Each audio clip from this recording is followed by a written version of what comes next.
presentation by exploring the concept of investment. Investment refers to the process of allocating resources, typically money, into an asset, project, or venture with the expectation of generating profit or income in the future. It's like you planting a seed. When you're putting something in today, hoping it will grow and yield benefits later on. But why do people or business invest? The main purpose is to grow capital. For individuals, this could mean securing financial stability, saving for retirement, or funding life goals like buying a house or paying for education. For businesses, investments often aim to improve productivity, increase efficiency, or expand operations. Now, let's consider some examples. For individuals, imagine someone purchasing shares of a company like Tesla.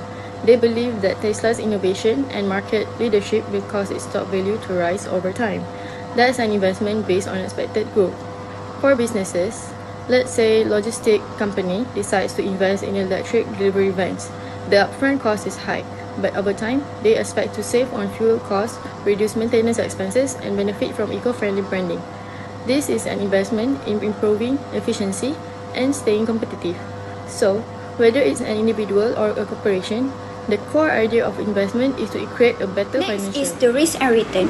Return refers to the future value that are going to get from an investing activity, while risk refers to the possibility of the actual return being different from the expected return. The world is full of different types of investment, resulting in different investment risks. There have different types of investment carry varying level of risk and return. For instance, low-risk investment, such as bonds, generally provide a lower return compared to high-risk investment over the long term, but are unlikely to lead to a capital loss. Conversely, high-risk investment typically maximize long-term return potential, for example, stocks, but also carry a higher likelihood of experiencing greater short-term volatility, which equals a capital loss if the funds are withdrawn in the short term. Now that we understand what investment is, let's move on to investment objective. These objectives are essentially the goals investors aim to achieve. They help to determine what kind of investment to make and how to allocate resources. There are three main types of investment objectives. The first one is capital appreciation. This is about increasing the value of the invested asset over time. For example, an investor might buy shares of a tech startup because they believe the company will grow rapidly. Over time, as the company's value increases, so does the value of their investment. Another example could be buying property in an area where development is booming. As the area grows, the property's value appreciates, and the investor can sell it for a profit later. Second is income generation. This objective focuses on earning regular income for investment. A common example is purchasing shares in dividend-paying companies like Maybank. Investors receive a portion of the company's profits as dividend. Another example is investing in rental properties. A landlord earns regular rental income from tenants, providing a steady cash flow. Furthermore, capital preservation. Here, the goal is to protect the initial investment amount from loss. This is ideal for investors who prioritize safety over high returns. The examples include fixed deposits at a bank or purchasing government bonds like Malaysia Treasury bills. This investment may not offer high returns, but they are considered low risk and secure. Each objective suits different life stages, risk tolerances levels, and time horizons, which why this goal is essential to make a smart investment decision. Investing involves several risks to be aware of. There are 4 types of risks I will be explaining today.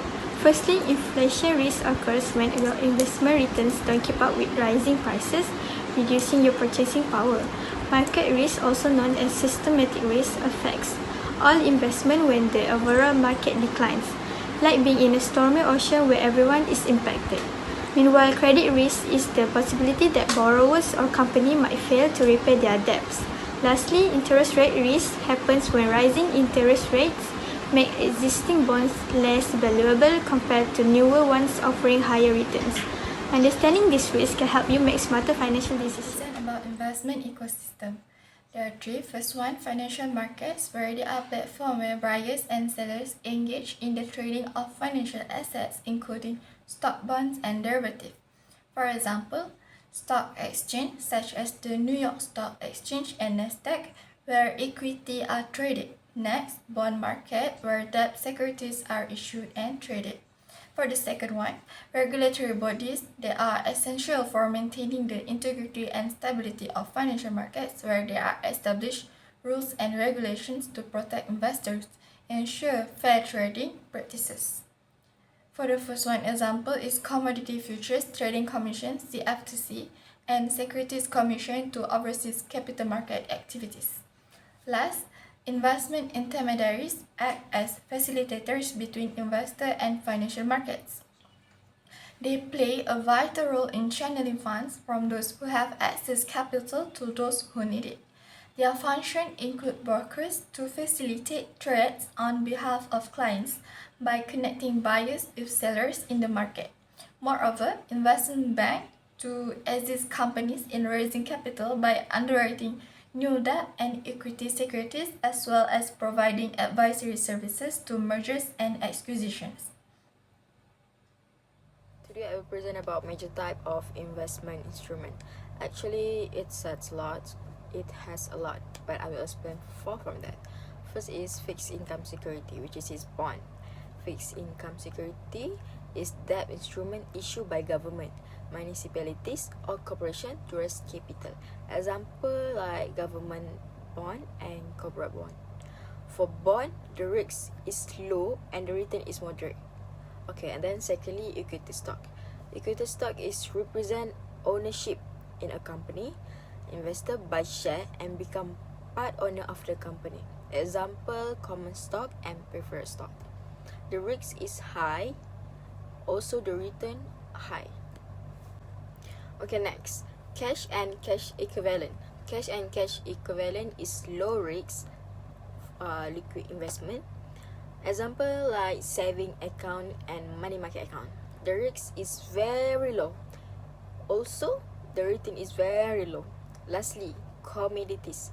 Commodities is investment in physical goods or raw material like gold, silver, oil, wheat, coffee. Okay, the risk is high and also the return is high.